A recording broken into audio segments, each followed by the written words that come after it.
Bismillahirrahmanirrahim. Ladies and gentlemen, welcome to lecture number 12.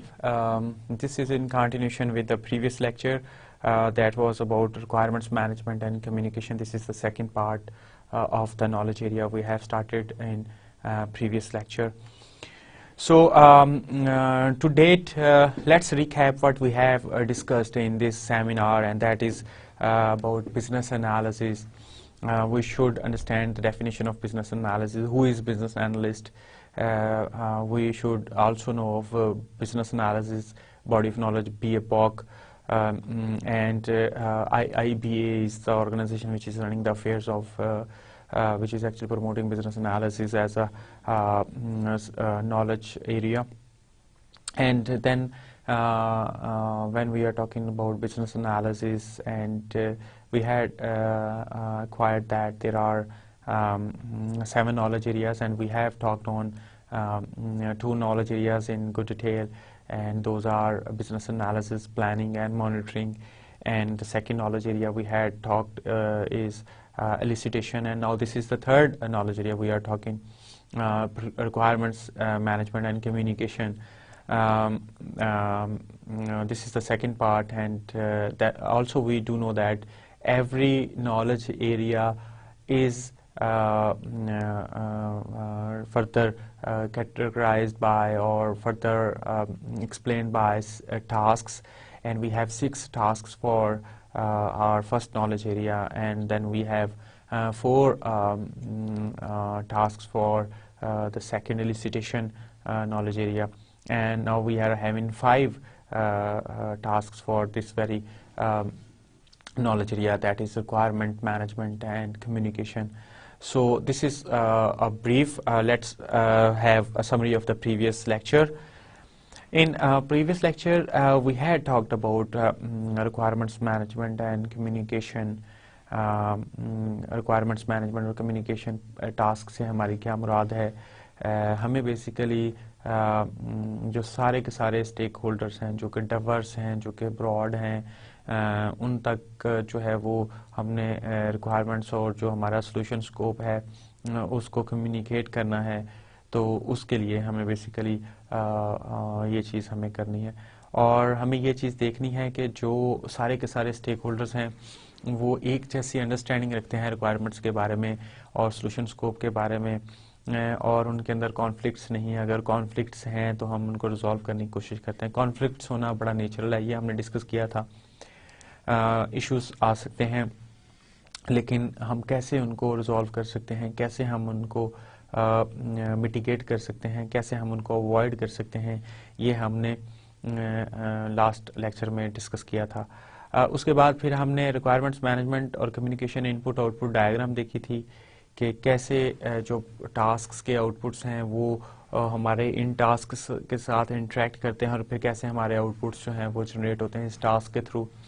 हमने फिर 5 tasks थे रिक्वायरमेंट मैनेजमेंट और कम्युनिकेशन के, उनके ऊपर बात की थी. उन 5 के अंदर से 2 को हमने ज़्यादा डिटेल से बात की थी, manage solution scope and requirements, और मैनेज रिक्वायरमेंट्स ट्रेसेबिलिटी.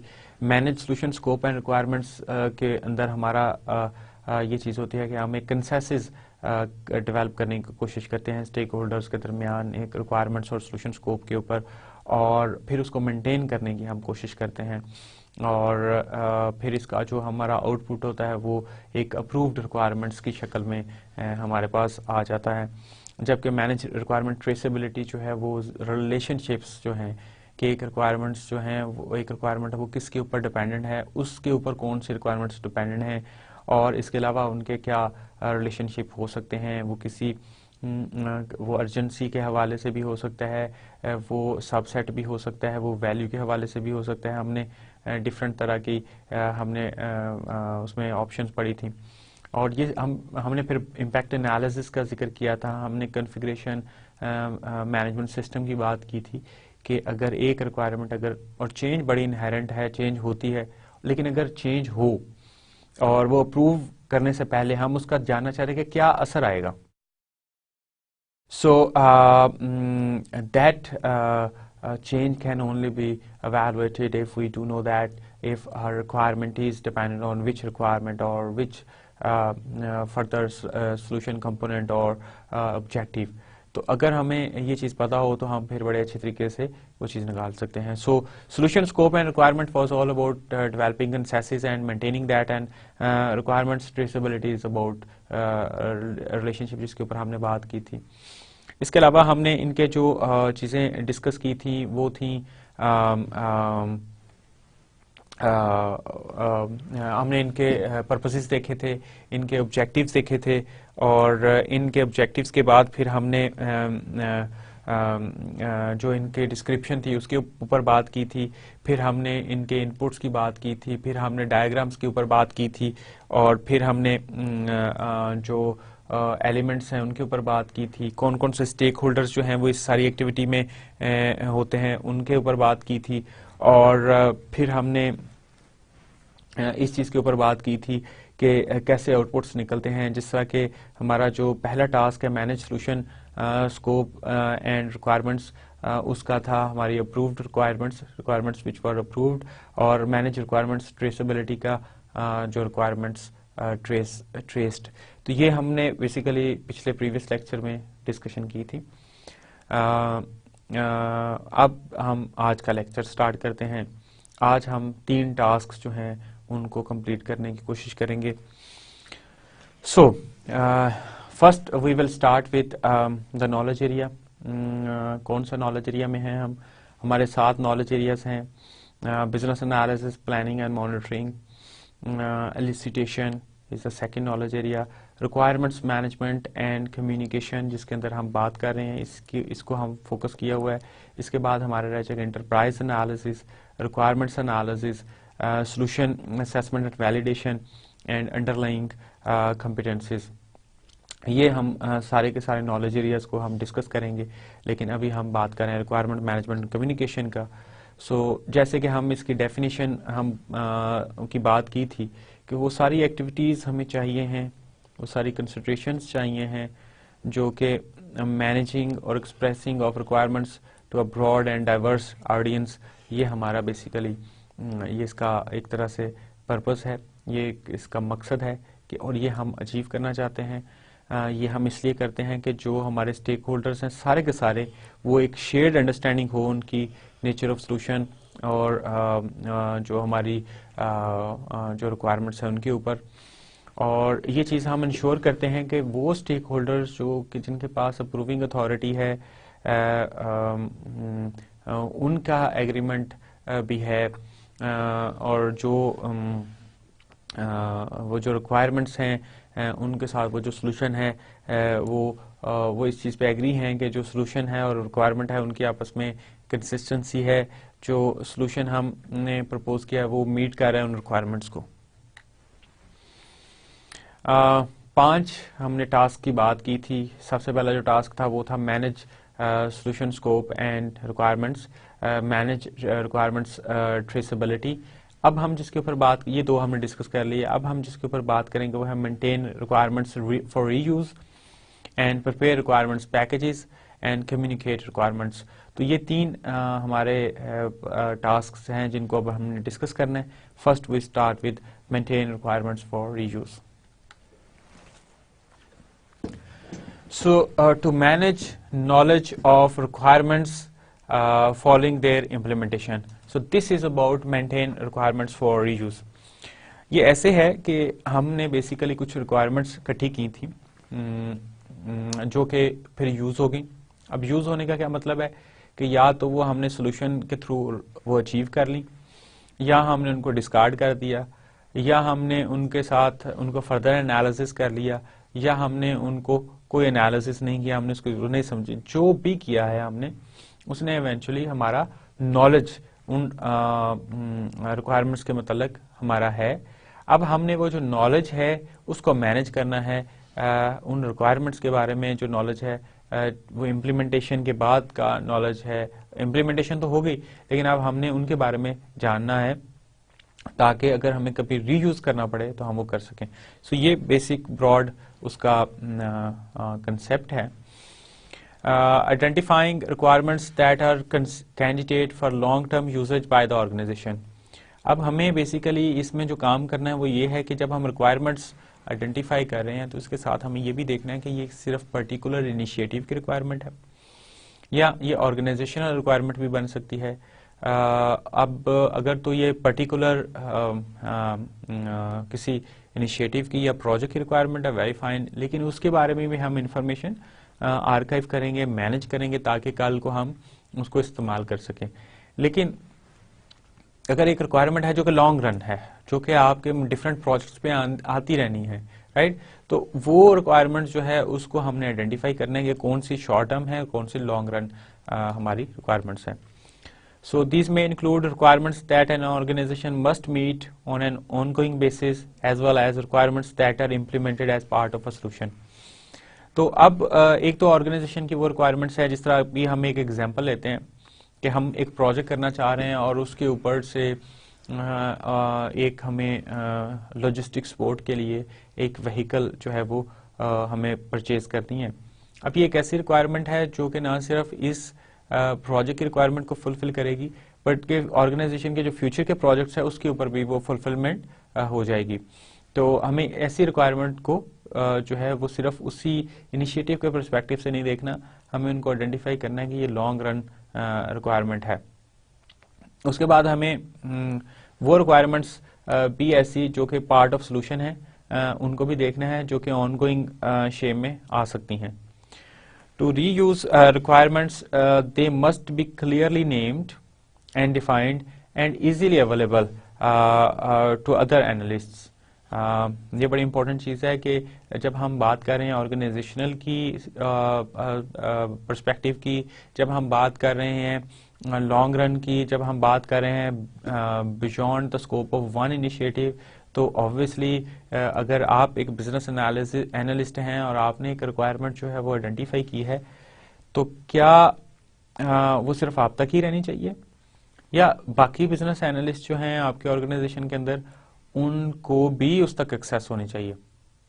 तो अगर उनकी भी एक्सेस में आ जाएगा तो फिर वो ज्यादा अच्छे तरीके से और इवेंचुअली ऑर्गेनाइजेशन जो है वो अच्छी तरीके से इस पे काम कर सकेगी। So we need to understand that कि वो कौन सी रिक्वायरमेंट्स हैं जो हम जिनको लॉन्ग रन में रीयूज किया जा सकता है, और दूसरी चीज जो हमें ये देखनी है कि वो जो है अवेलेबल हो बाकी सिस्टम एनालिस्ट या बिजनेस एनालिस्ट के लिए। These requirements may be stored in a repository and a person should be identified to manage the repository. जो भी हम repository बनाएंगे उसके अंदर ये सारी requirements का डाटा होगा और एक हम person को डिप्यूट कर देंगे कि वो इसका देखभाल करे। When an existing requirement must be modified, it can be accessed from the repository for reuse. तो जिस तरह अभी हम बात करेंगे, एक तो रिक्वायरमेंट है कि एज अ सेम ही वो यूज हो जाए, कुछ ऐसी होती हैं कि हम उसको थोड़ा सा मॉडिफाई करके भी हम यूज कर सकते हैं। सो बेसिकली अगर हमारे पास ऑलरेडी कुछ चीजें रेपोजिटरी में पड़ी होंगी तो हम उसको मॉडिफाई कर लेंगे। So this is the whole concept of maintain requirements for reuse task. जो हमारे इसके लिए इनपुट्स चाहिए हैं वो है ऑर्गेनाइजेशनल प्रोसेस एसेट्स और requirements. So organization process asset की जब बात करते हैं, so these set standards regarding how and when requirements should be maintained for reuse. इसमें एक चीज है कि हाउ कैसे, एंड व्हेन और कब जो है वो हमें रिक्वायरमेंट्स को जो हम चाह रहे हैं, जो हम प्लान कर रहे हैं कि रीयूज के लिए भी हम उनको आइडेंटिफाई कर लें और फिर मेंटेन करें, तो इसका तरीकेकार जो है वो हमें ऑर्गेनाइजेशनल प्रोसेस एसेट के अंदर डिफाइन करना होगा और एक स्टैंडर्ड बनाना होगा कि कैसे ये एक्टिविटी या ये जो हम जो इनपुट है ये कैसे हम ये टास्क कैसे हम परफॉर्म करेंगे। उसके बाद दूसरी जो चीज आ जाती है वो है रिक्वायरमेंट्स। अब रिक्वायरमेंट्स जो हैं that may be maintained for reuse as long as they describe information of use to organization beyond the lifetime of an initiative. ये हम उसी वक्त कर सकते हैं जब एक तो हमें पता हो कि लाइफ टाइम ऑफ इनिशिएटिव क्या है, हमने जो चीज की है उसका स्कोप क्या है, वो जो इनिशिएटिव है उसकी लिमिटेशन क्या है, उसकी बाउंड्रीज क्या हैं।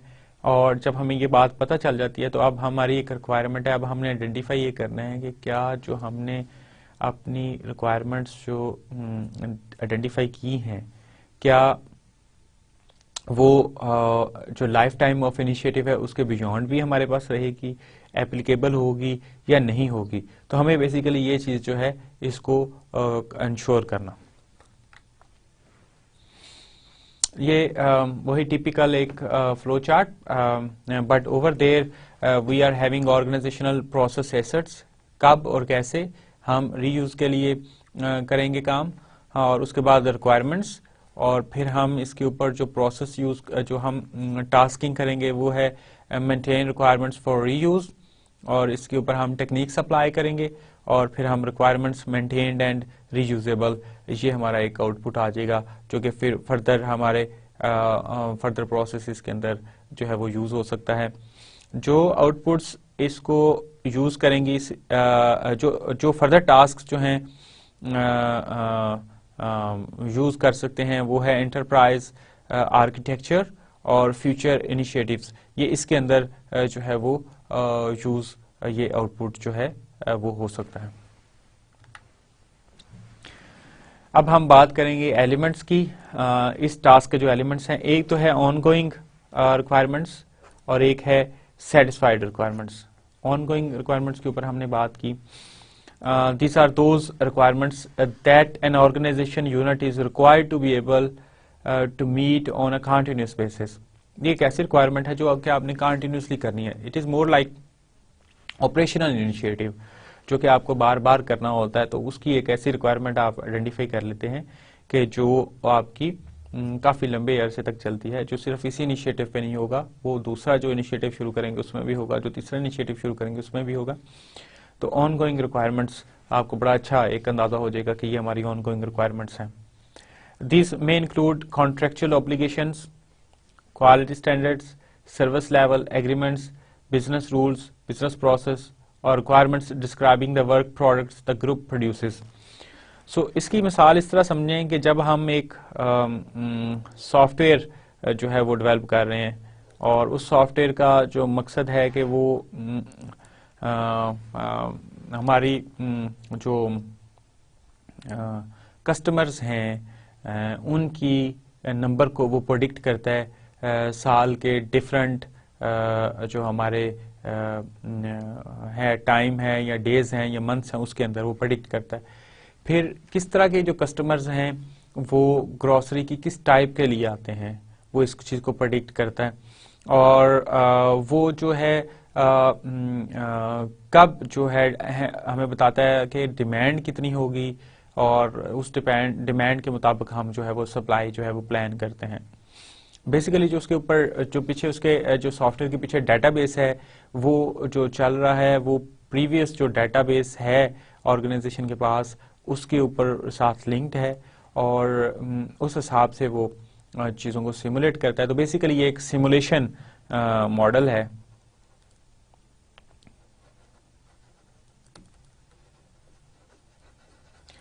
ये करता है कि एक इसमें ग्रोथ का फैक्टर आ जाएगा कि हमारी एनुअल ग्रोथ कितनी है प्रीवियस ईयर से, फिर एक सीजनल जो वेरिएशन है उसको ये टेक फॉर करेगा, और इसके बाद फिर जो हमारी सीजनल के बाद जो हमारी डेली की वेरिएशंस हैं वो करेगा।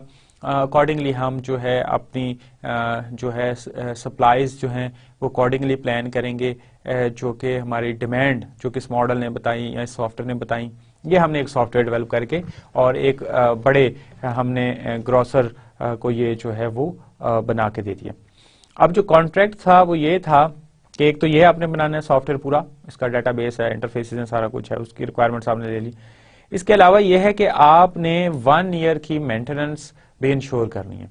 1 ईयर तक आप इसको अपडेट्स और जो मेंटेनेंस है वो फ्री ऑफ कॉस्ट होगी सॉफ्टवेयर की। तो अब ये जो चीज है 1 ईयर तक जो भी अब आपकी रिक्वायरमेंट्स हैं कि आपने क्या क्या चीजें करनी है, no that is through contractual obligation और hence is a part of ongoing requirements. तो ये चीजें आपको बेसिकली करें। इसके अलावा एक और अच्छी एग्जांपल ये हो सकती है कि हम एक रोड बना रहे हैं,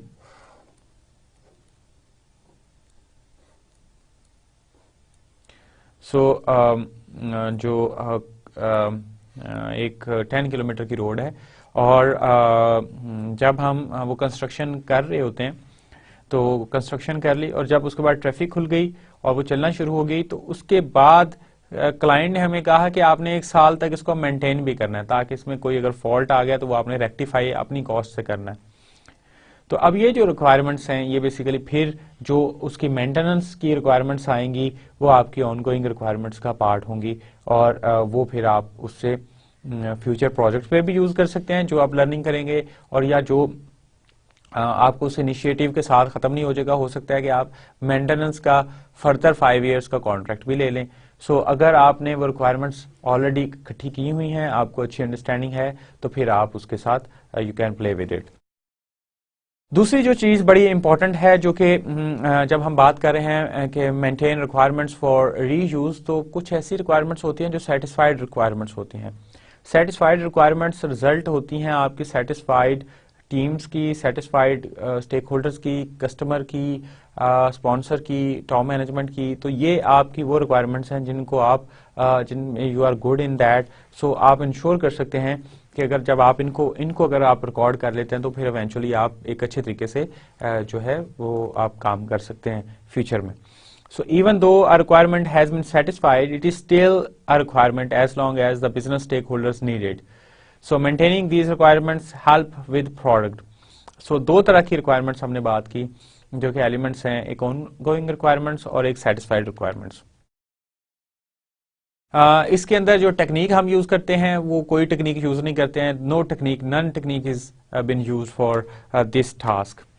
और जो स्टेक होल्डर्स हम इसमें कंसिडर करते हैं, जो हम जो रीयूज कर सकते हैं रिक्वायरमेंट्स को, या जो कह सकते हैं वो है बिजनेस एनालिस्ट। बिजनेस एनालिस्ट इस चीज को बार बार यूज करते हैं, वो पिछला जो प्रीवियस नॉलेज है, जो ऑर्गेनाइजेशनल प्रोसेसेस एसेट्स हैं, उनको इंश्योर करते हैं। उसके बाद जो हमारे डोमेन एसएमईज हैं वो इन को यूज कर सकते हैं। जो हमारे इम्प्लीमेंटेशन एसएमईज हैं या ऑर्गेनाइजेशंस हैं वो इसको यूज कर सकती है।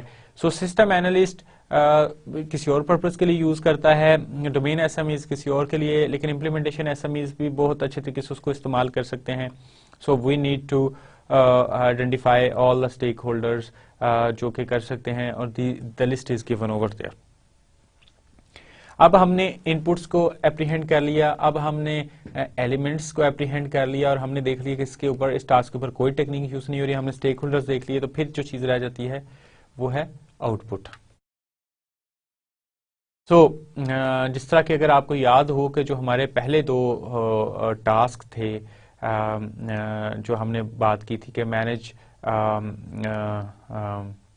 solution scope and requirements and maintain requirements traceability, और अब maintain requirements for reuse। जो पहले दो थे उनका जो पहला टास्क था उसका आउटपुट था requirements approved, जो दूसरा था उसका आउटपुट था requirements traced, और अब है requirements maintained and reusable। सो ये इसका आउटपुट आ जाएगा कि ये ऐसी रिक्वायरमेंट्स हम आइडेंटिफाई कर लेंगे और उनको जो कि हम दोबारा उसको मेंटेन कर सकें और फिर उसको रीयूज कर सकें। So the output of this task are requirements that are expressed in a form that makes them suitable for long-term usage by the organization. They may become organizational processes assets or be used in future initiatives or projects. तो आप एक तो उनको processes asset का हिस्सा बना सकते हैं, आप उनके लिए अलहदा से लाइक एसओपीज डेवलप कर सकते हैं, आप उनको बेसिकली किसी प्रोजेक्ट में यूज कर सकते हैं, फ्यूचर इनिशिएटिव्स में यूज कर सकते हैं। In some cases, a requirement that was not approved or implemented may be maintained for a possible future initiative. ये बड़ा important point है। What happens कि जब हम बात कर रहे हैं ongoing requirements की, और जब हम बात कर रहे हैं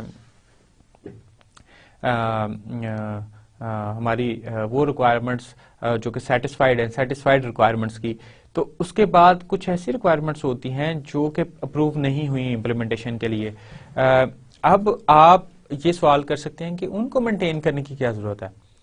वो इसलिए कि कम से कम अगर कोई और जरूरत नहीं भी है तो आप ये चीज देखने के लिए किन ग्राउंड्स के ऊपर इनको आप डिनाई कर रहे हैं, एक अच्छा आपके पास जस्टिफिकेशन आ सकती है फ्यूचर के लिए कि आप इन ग्राउंड्स के ऊपर जो रिक्वायरमेंट्स हैं वो अप्रूव नहीं हुई थी। अदरवाइज कुछ ऐसी रिक्वायरमेंट्स होती हैं जो फर्दर टाइम बीइंग उनकी अप्रूवल नहीं हुई, लेकिन with the passage of time, with more enlightenment in future and more visibility with the project, वो चीजें जो हैं वो इम्प्रूव जो है वो जो सिचुएशन है इम्प्रूव हो सकती है और वो रिक्वायरमेंट्स जो हैं वो अप्रूव भी हो सकती हैं।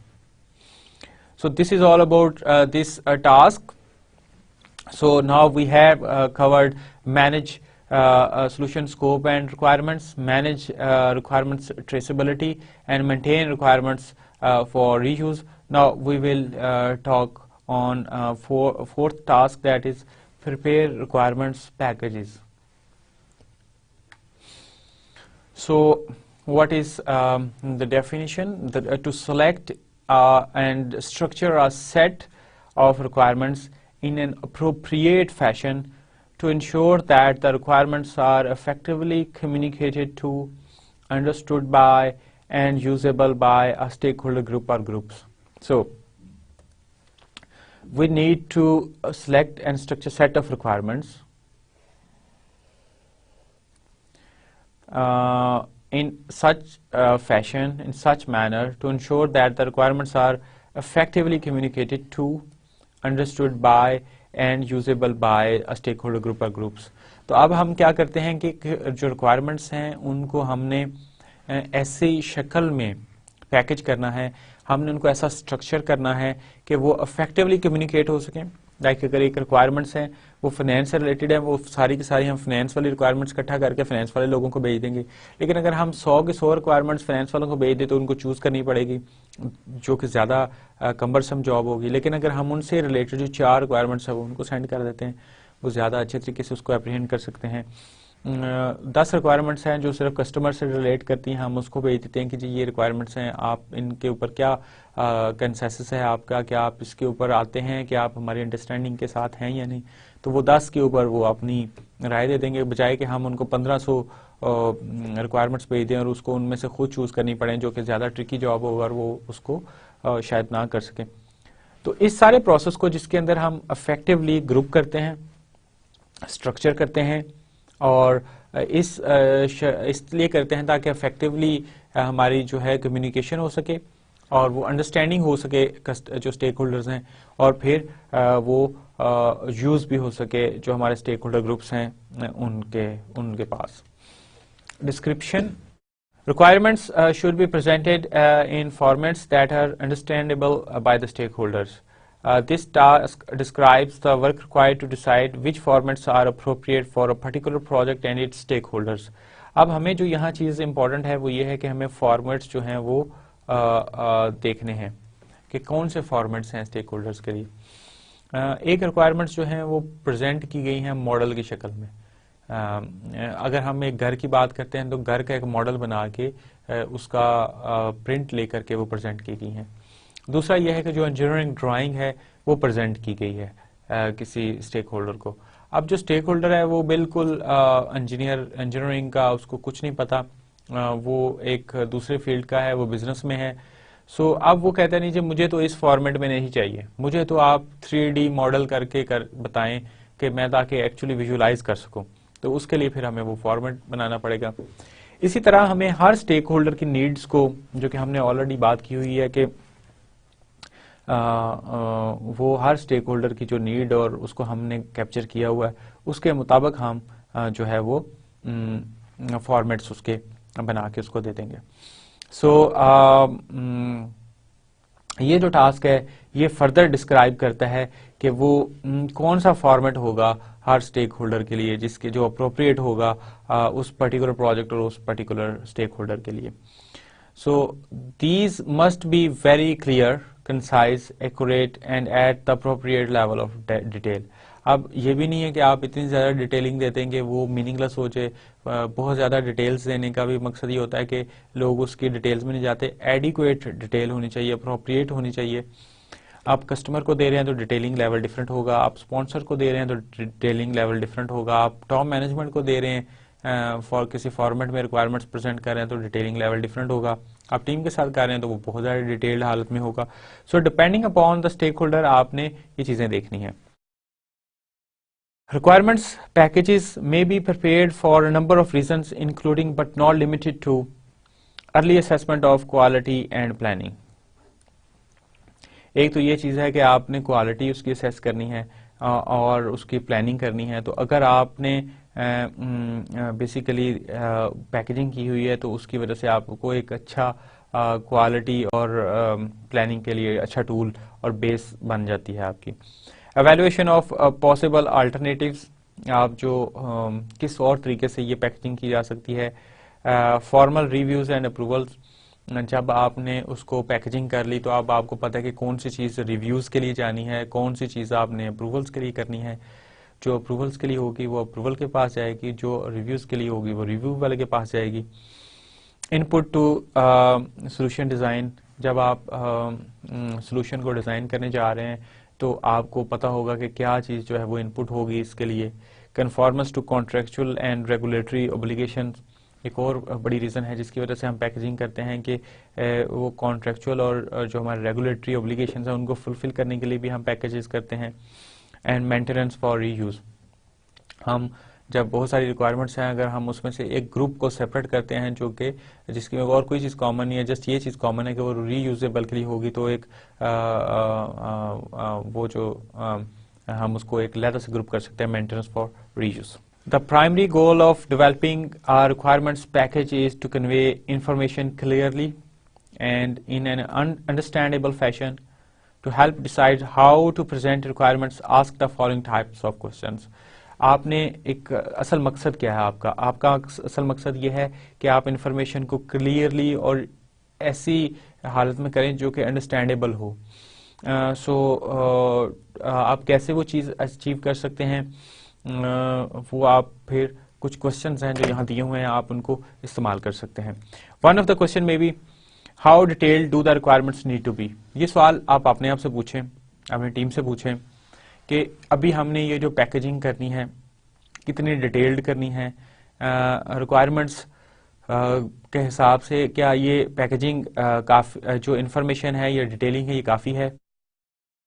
फिर हमने ये देखना है कि what information is important to communicate. कुछ ऐसी इन्फॉर्मेशन होगी जो मीनिंगलेस होगी, जो सिर्फ और सिर्फ आपकी इंटरनल टीम के लिए है। कुछ ऐसी होगी जो कि आपकी मिसिंग हो सकती है, जो बड़ी इंपॉर्टेंट हो और आपने उसको वो नहीं डाला।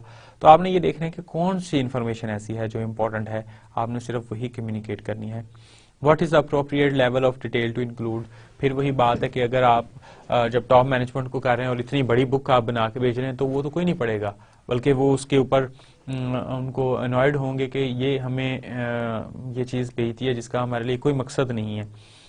सो हमें बेसिकली फिर क्या करना होगा कि हमें ये देखना होगा कि कौन सा लेवल है जिसको हम फॉलो करेंगे। एंड देन फिर हम ये डिसाइड करेंगे कि what will the particular stakeholder understand based on the type of audience they represent and on that stakeholders preferred style of communication और लर्निंग। सो हम ये फैसला करेंगे कि जो पर्टिकुलर एक स्टेक होल्डर है और जो कि एक पर्टिकुलर टाइप ऑफ ऑडियंस है, how they actually understand the things, और क्या उसका कम्युनिकेशन का लर्निंग का मेथड अच्छा है, क्या वो समझता है। जब आप किसी के पास एक चीज़ लेके जाते हैं और वो कहते हैं जी मुझे तो 3D मॉडलिंग चाहिए, तो अब आपको पता चल गया कि ये जो स्टेक होल्डर है इसके लिए हमें ये काम करना है, ये रिक्वायरमेंट्स हमें इस तरह प्रेजेंट करनी है। उसके बाद जो एक और सवाल आप अपनी टीम से, खुद से और बाकी स्टेक होल्डर जो आपकी हेल्प करें उनसे कर सकते हैं। Are the requirements package presentation and format and the requirements contained in the package appropriate for the type of audience that needs to be to review it। हम बेसिकली सारी requirements अगर भेज देंगे तो वो रिव्यू ही नहीं होंगी, बहुत बड़ा बंडल चला जाए और रिव्यूअर के पास इतना टाइम नहीं होता कि वो सारी की सारी लेकर के बैठ जाए। अब हमें देखना है कि क्या वो रेलिवेंट है उस रिव्यूअर के लिए या नहीं है। तो ये क्या वो फॉर्मेट उसी के ऊपर है, वो जो प्रेजेंटेशन है और जो सारी रिक्वायरमेंट्स हैं उस पैकेज के अंदर कंटेंट हैं, क्या ऐसा तो नहीं है वो अप्रूवल के लिए जानी थी या वो टीम के लिए जानी थी, हमने उनको रिव्यू के लिए भेज दिया और कंसर्न स्टेक होल्डर्स को। How does the requirements package support the previous and subsequent phases or project activities and deliverables? तो ये कुछ सवाल हैं जो आप पूछ सकते हैं, जिसकी बेस पे आप फिर अब जो है पैकेजिंग रिक्वायरमेंट्स की वो कर सकते हैं। जो पॉसिबल फॉर्म्स हो सकती हैं रिक्वायरमेंट्स पैकेज की, वो उनमें से कुछ जो हैं वो ये हो सकती हैं। Formal documentation. Formal documentation is usually based on templates used by the organization. क्या आप उसको एक टेम्पलेट के ऊपर कर लें, फिल कर लें, फॉर्म्स फिल कर लें, या और उसको एक फॉर्मल डॉक्यूमेंटेड फॉर्म में एक बुक की शक्ल में आप ले आए। Presentation delivers a high level overview of the functionality delivered to by the solution। Usually जो प्रेजेंटेशंस हैं वो टॉप मैनेजमेंट और इस लेवल के लोगों के लिए होती हैं। Models, the requirements may be presented only in the form of a model such as a process map or captured on a whiteboard। so ये सारी चीजें जो हैं बेसिकली आपकी आप उसको देख सकते हैं, मॉडल की शक्ल में आप भी प्रेजेंट कर सकते हैं। इसकी एग्जांपल्स हम थ्रू आउट डिस्कशन देते रहे हैं, फॉर्मल डॉक्यूमेंटेशन की भी, प्रेजेंटेशन की भी, मॉडल की भी, तो ये अब हम इसमें फर्दर नहीं जाते। Okay, so this is about preparation to prepare a requirements package, which is the fourth process, and now let's have the inputs of this task. So first of the inputs is a business analysis communication plan. So this will typically describe the stakeholders group, there communication needs, कि वो कौन से लोग हैं, वो groups हैं, वो individuals हैं, उनकी कम्युनिकेशन नीड्स क्या हैं, हमें वो सारी चीज़ें जो है वो पता लगनी चाहिए। वो कहाँ से पता चलेंगी? वो लगेंगी हमें बिजनेस एनालिसिस कम्युनिकेशन प्लान से, जो कि हमने फर्स्ट नॉलेज एरिया में डिवाइस किया था। And define whether a single requirements package और multiple requirements package are required.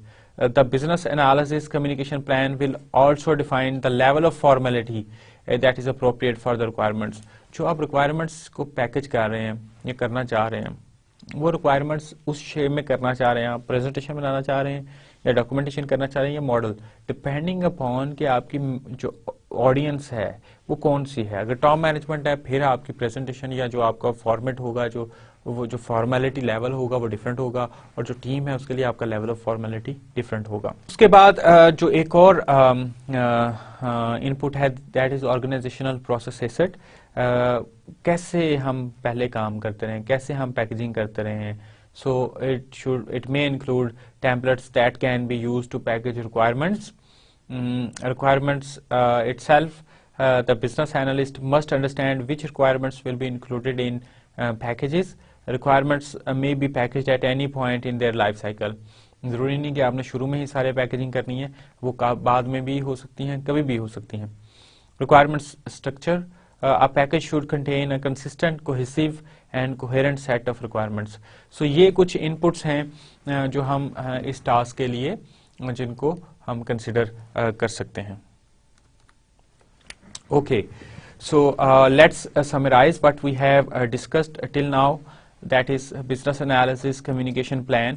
ये हमें चाहिए है, ये हमें बताएगा कि क्या कौन से स्टेक होल्डर्स हैं, क्या उनकी नीड्स हैं, और उनको हम कैसे जो है वो फुलफिल कर सकते हैं। लेवल ऑफ फॉर्मेलिटी का हमें बताएगा कि पैकेजिंग करते वक्त हमें ऑर्गेनाइजेशन प्रोसेस एसेट्स, हमें वो टेम्पलेट्स डिफाइन करेंगे, देंगे, जो हम यूज़ करते हुए पैकेजिंग कर सकते हैं, कुछ गाइडेंस देंगे, वो कैसे पैकेजिंग करनी है वो पता चलेगा। उसके बाद रिक्वायरमेंट्स इटसेल्फ, और इस पे हमने बात की कि रिक्वायरमेंट्स को हमने देख रहे हैं कि किस बेस पे हम पैकेज कर रहे हैं, और रिक्वायरमेंट्स कभी भी लाइफ साइकिल में वो पैक हो सकती हैं। रिक्वायरमेंट्स स्ट्रक्चर्स की हमने बात की कि क्या स्ट्रक्चर होना चाहिए, वो कंसिस्टेंट होना चाहिए, वो कोहेसिव होना चाहिए, और वो एक जैसा ही होना चाहिए सारी रिक्वायरमेंट्स पैकेज करने के लिए। और फिर ये इनपुट जब हमारे पास आ गई, फिर हम इस पे टेक्निक्स अप्लाई करेंगे इस टास्क की। तो फिर हम प्रिपेयर रिक्वायरमेंट्स पैकेज का जो टेक्निक्स अप्लाई करके we will have requirements packages as output, जो कि हमारा नेक्स्ट जो हमारा लास्ट बेसिकली टास्क है इस नॉलेज एरिया का, कम्युनिकेट रिक्वायरमेंट्स, उसके अंदर वो टास्क यूज होगा। कौन कौन से एलिमेंट्स हैं इस टास्क के जो हमें कंसिडर करने की जरूरत है। एक है वर्क प्रोडक्ट और एक है डिलीवरेबल्स। दो चीजें हैं। Work product, the business analyst must understand the difference between these two concept which are stated as. ये दोनों फर्क हैं। वर्क प्रोडक्ट कोई और चीज है और डिलीवर, इनका फर्क हमें जानने की जरूरत है। Work product is a document or collection of notes, diagram used by business analyst during the requirements development process. So यहाँ हमने जो बेसिकली ऐसे डॉक्यूमेंट्स, ऐसे नोट्स, ऐसे डायग्राम्स जो हम यूज कर रहे थे ड्यूरिंग रिक्वायरमेंट्स डेवलपमेंट प्रोसेस। और deliverables, deliverable is a specific output of the business analysis process that the business analyst has agreed to produce. A requirement deliverable is used as a basis for solution design and implementation. So हमें product में और deliverable का फर्क पता होना चाहिए। तो हर वो चीज जो किसी प्रोसेस के दौरान बन रही है, इंटरमीडिएट बन रही है, वो एक हमारा प्रोडक्ट होगा। लेकिन जब हम वो प्रोडक्ट जो कि फिर फर्दर रिफाइन हो करके सिर्फ जो आगे हमने भेजना है, जो कस्टमर को देना है या जो प्रेजेंट करना है, that will be a deliverable. तो हमें ये चीज जो है इसको एप्रीहेंड करना चाहिए। इसके अलावा जो एलिमेंट्स हैं उसके अंदर आ जाते हैं formats. So depending on the type of requirements the presentation technique may vary and specific formats may have been selected during development of the business analysis communication plan. There will likely be a combination of many formats in one requirements package. तो ये जरूरी नहीं है कि हम एक ही तरह का फॉर्मेट यूज करें एक रिक्वायरमेंट पैकेज के अंदर, बल्कि हम डिफरेंट तरह के फॉर्मेट्स भी यूज कर सकते हैं। Consider the best way to combine and present the materials so they can convey a cohesive, effective message to one or more audiences who will participate in the requirements review process. This may result in more than one requirements package being created for the same project. So this is about element of prepare requirements package, and now we talk on techniques. So requirement documentation. So requirements are frequently captured in a formal document. Many templates for requirements document exist and are in common use. While the selection of templates and document is dependent on the business analysis approach chosen, some of the most common types of requirement documents include, but not limited to, business requirements document. एक तरह के documents हैं जिनके अंदर हम basically requirements को capture करते हैं। Product road map, software system requirements specification, supplementary requirements specification and vision documents. तो ये कुछ डॉक्यूमेंट्स हैं जिनको हम यूज करते हैं। उसके बाद जो एक बड़ी ही इंपॉर्टेंट चीज है वो रिक्वायरमेंट्स फॉर वेंडर सिलेक्शन। इसके ऊपर हम थोड़ी सी बात करेंगे। So if the solution team thinks that potential solution is available from an outside party, जो कि हमारी टीम से बाहर है, the business analyst may capture the requirements in the form of request for information RFI, request for quote RFQ और request for proposal RFP. So depending upon कि हमें क्या चीजें चाहिए हैं, हमें अपने जो बाहर वाली जो हमारी ऑर्गेनाइजेशन है जो कि उससे हमें क्या चीजें डिमांड करनी है, तो ये कौन करेगा? बिजनेस एनालिस्ट ये रिक्वायरमेंट्स करेगा। While these terms are sometimes used interchangeably, they are intended to reflect different levels of maturity and formality in vendor selection process. RFI is usually and generally used when the issuing organization is open to number of alternative solutions and is seeking information to evaluate possible options. इसका एक equivalent हम कह सकते हैं expression of interest, EOI भी basically एक term है जो हम RFI के इक्विवेलेंट समझ सकते हैं। तो उसमें क्या होता है कि आप सिंपल कह देते हैं जी हमें ये बेसिकली हमारा इशू है, हम ये एक काम स्टार्ट करना चाहते हैं, आप हमें बताएं कि आप कैसे इस काम को करने में हमारी मदद कर सकते हैं। अब ये बड़ी ओपन एक चीज़ होती है और बहुत सारी, क्योंकि ऑर्गेनाइजेशन खुद भी न्यू है या ऑर्गेनाइजेशन चाहती है कि ज़्यादा से ज़्यादा नए इनोवेटिव रास्ते आएँ उसके पास, सो वो बेसिकली इसको अडॉप्ट करेंगे।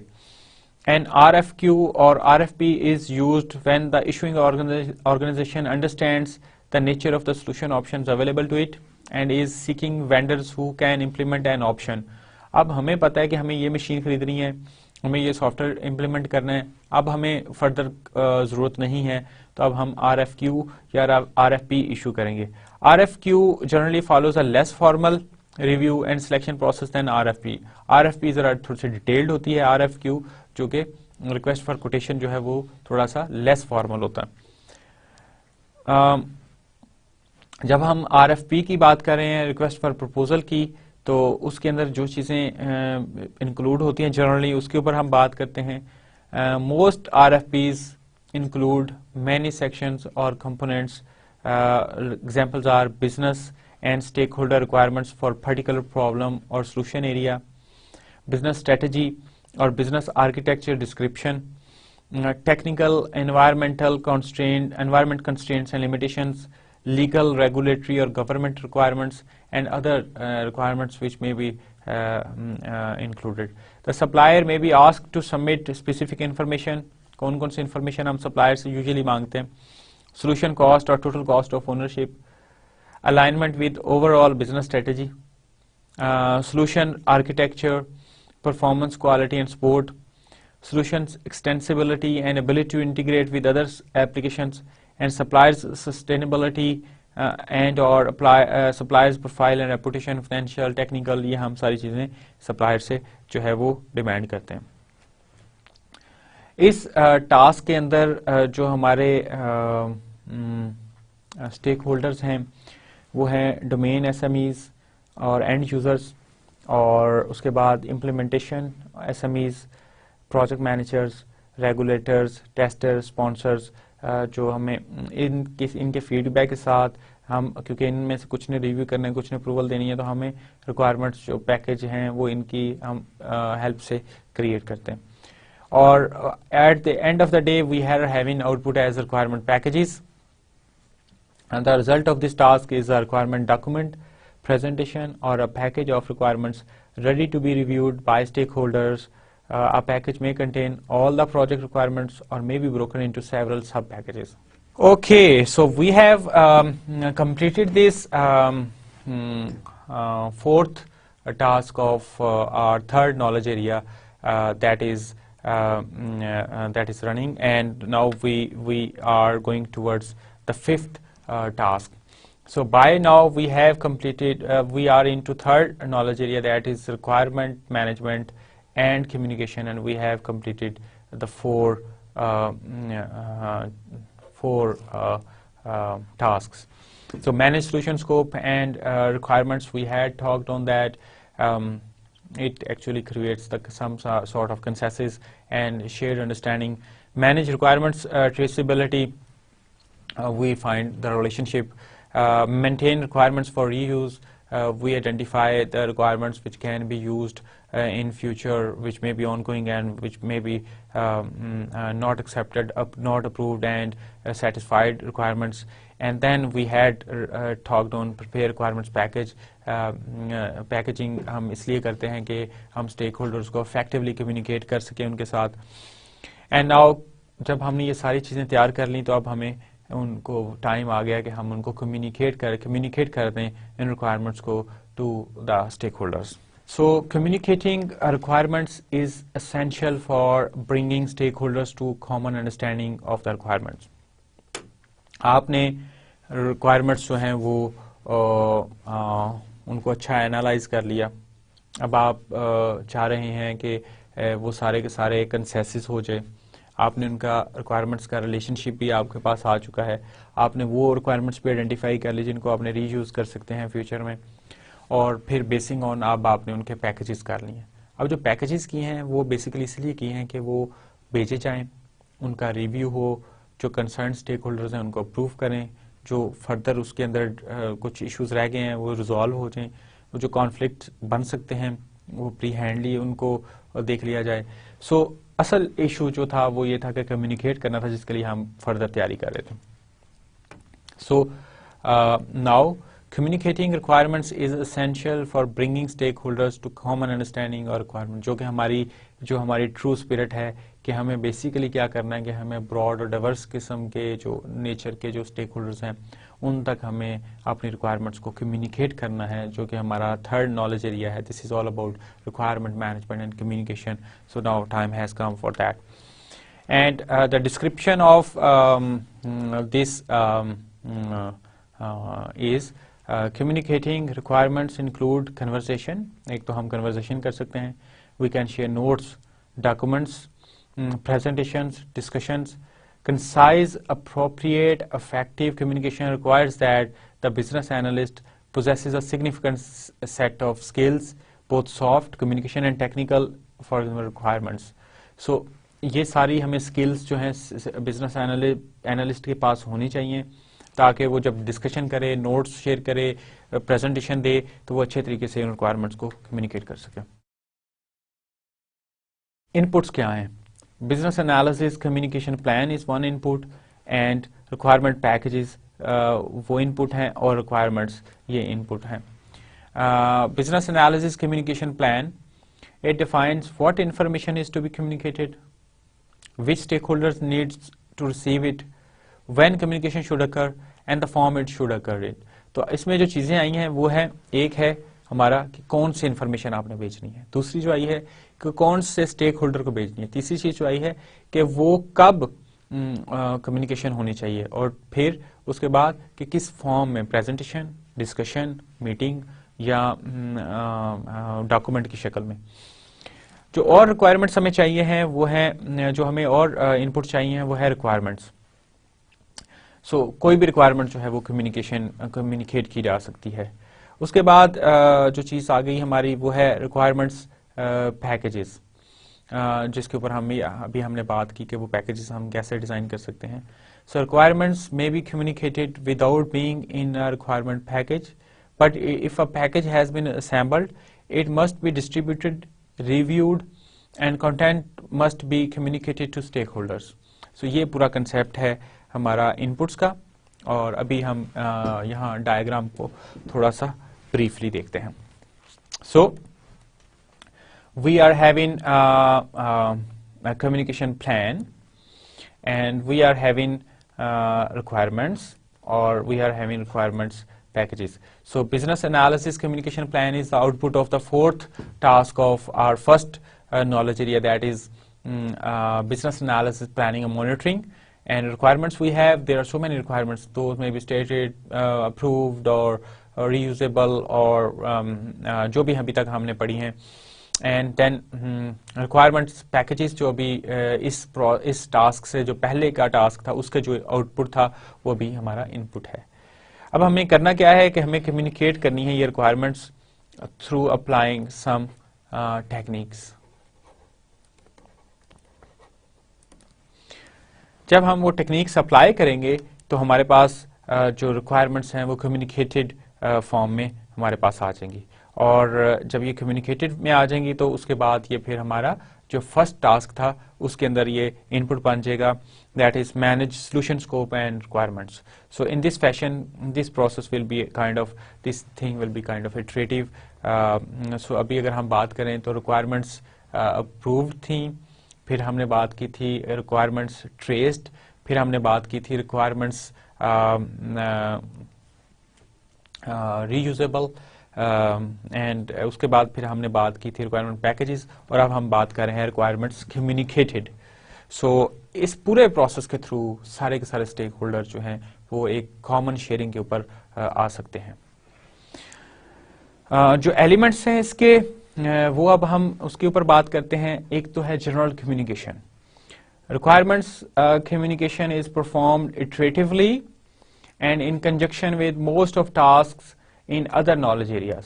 तो ये नहीं कि हमने सिर्फ इसी के अंदर रह की बात करनी है, इसी टास्क के अंदर, जिस तरह हमने पहले बात की थी कि जो एक टास्क का आउटपुट है वो किसी दूसरे नॉलेज एरिया में किसी और टास्क का इनपुट हो सकता है, वो जरूरी नहीं किसी नॉलेज एरिया के अंदर रहे. और दूसरी बात यह है कि ये इटरेटिव प्रोसेस है, इसको हमें इटरेटिवली ही करना होगा. इसमें एक और बड़ी इंपॉर्टेंट चीज है कि not all communication can or should be planned, and informal communication of requirement is likely to be needed during the performance of most business analysis tasks. So ये चीज बड़ी एक इंपॉर्टेंट है कि हमारी सारी की सारी जो कम्युनिकेशन है वो जो जनरल कम्युनिकेशन का पार्ट है उसके अंदर वो सारी की सारी हम ज़रूरी नहीं कि वो हम उसको प्लान कर सकें। उसके बाद जो चीज़ आ जाती है वो है presentations. Before making any presentation of requirements to an audience, determine an appropriate format for the presentation. The formality of the presentation is driven by the objective of the communication and audience needs. A presentation may be a formal presentation or an informal presentation. Formal presentation mean कि आप खड़े होके properly उसको आप उसको Prezi software के ऊपर भी दे सकते हैं। आप उसको जो हमारे एमएस ऑफिस की एप्लीकेशन है आप उसके ऊपर भी स्लाइड्स जिस तरह अभी हम यहाँ देख रहे हैं वो भी आप कर सकते हैं। और इनफॉर्मल प्रेजेंटेशन है कि आप डिस्कशंस और मीटिंग्स के अंदर भी जा करके उसको जो है वो प्रेजेंट कर सकते हैं। जो हम टेक्निक्स इसके ऊपर हम करते हैं वो है रिक्वायरमेंट्स वर्कशॉप्स और structured walk throughs. So requirements workshops जो हैं requirements may be presented as part of requirements workshop to familiarize all parties with existing solution scope and current requirements. And structure walkthrough, a structure walkthrough often begins with a review of the requirements to be discussed.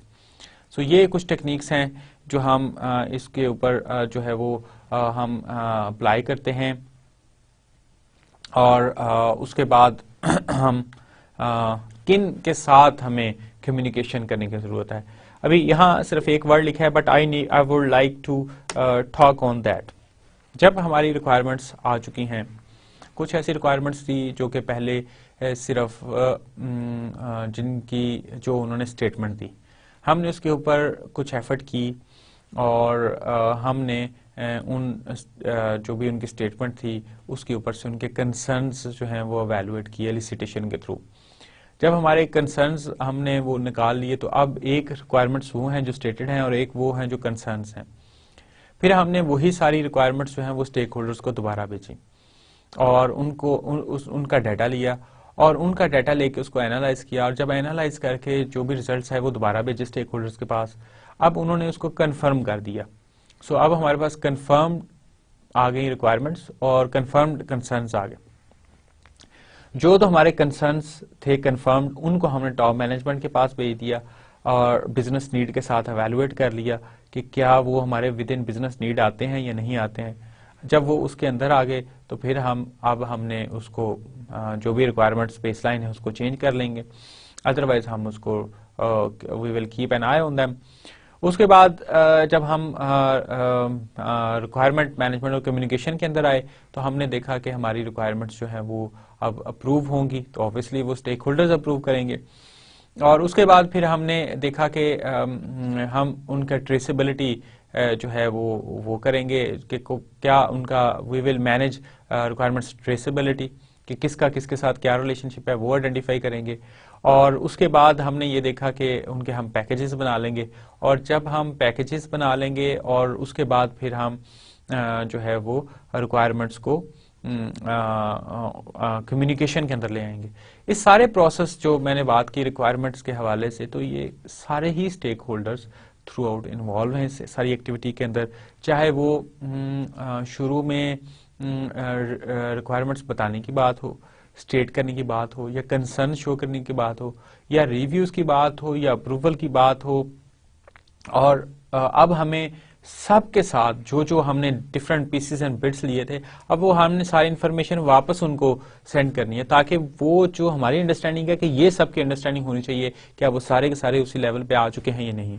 So this is the importance of this all stakeholder word. ये सिर्फ 2 हरफ हैं लेकिन इसकी पूरा एक spirit है कि हम अभी तक वो सारे प्रोसीजर के तहत जहां भी आ चुके हैं अब हम एक तरह से उनको दोबारा भेज रहे हैं कि this is what we have conceived of the input you have made. So this is very important, and hence we will have communicated requirements. Stakeholders should understand what the requirements are and their current state.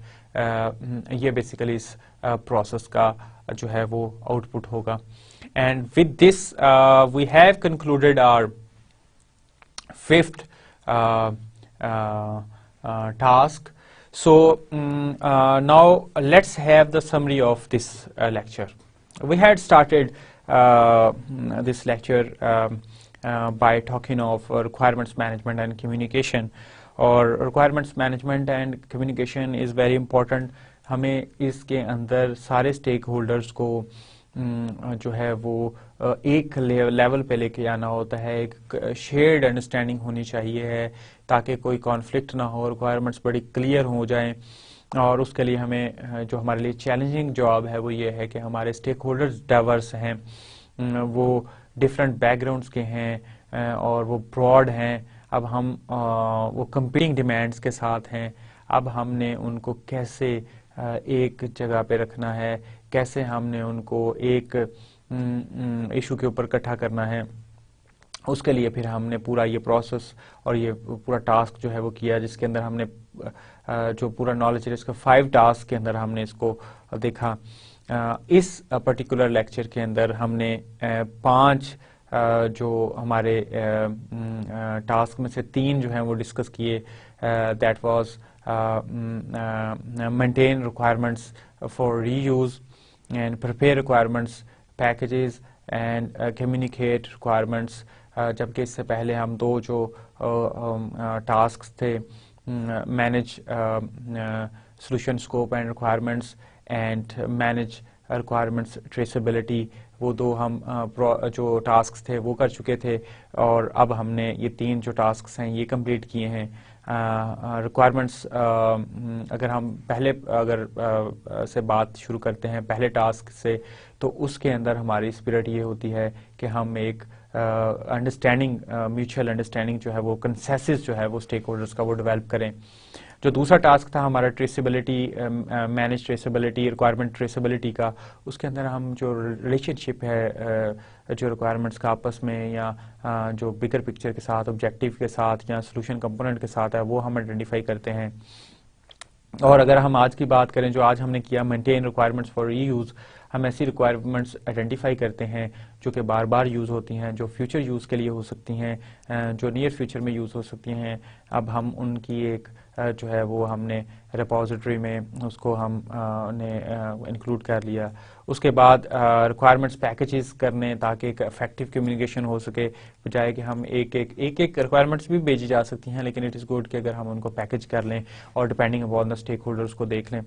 उसके बाद हमने उन requirements को communicate करना है जो concern stake holders हैं उनसे हमने, और इसका आउटपुट ये होगा कि हमारे पास जो रिक्वायरमेंट्स हैं वो कम्युनिकेटेड हालत में आ जाएंगी और सारे स्टेक होल्डर्स जो हैं वो एक ग्रिड पे आ जाएंगे कि हम इससे क्या मुराद ले रहे हैं। So this is all from today's lecture. We have learned a new thing I hope. So I say good luck, thank you and अल्लाह हाफिज।